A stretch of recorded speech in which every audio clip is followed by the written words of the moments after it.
శరన్నవరాత్రుల్లో 6 రోజు అమ్మవారు కమలాలను 2 చేతులతో ధరించి అభయ వరదహస్త ముద్రలను ప్రదర్శిస్తూ గజరాజు సేవిస్తూ ఉండగా శ్రీ మహాలక్ష్మి రూపంలో దర్శనమిస్తుంది.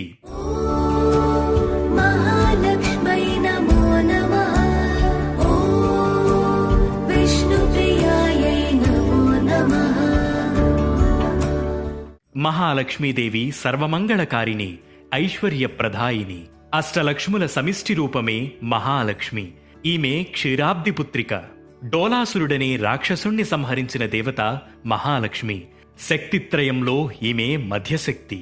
లక్ష్మీం క్షీర సముద్రరాజతనయాం శ్రీరంగధామేశ్వరీం దాసీభూత సమస్తదేవవనితాం లోకైక దీపాంకురాం శ్రీమన్మంద కటాక్షలబ్ధ విభవద్ బ్రహ్మేంద్ర గంగాధరాం త్వాం త్రైలోక్య కుటుంబినీం సరసిజాం వందే ముకుంద ప్రియాం అంటూ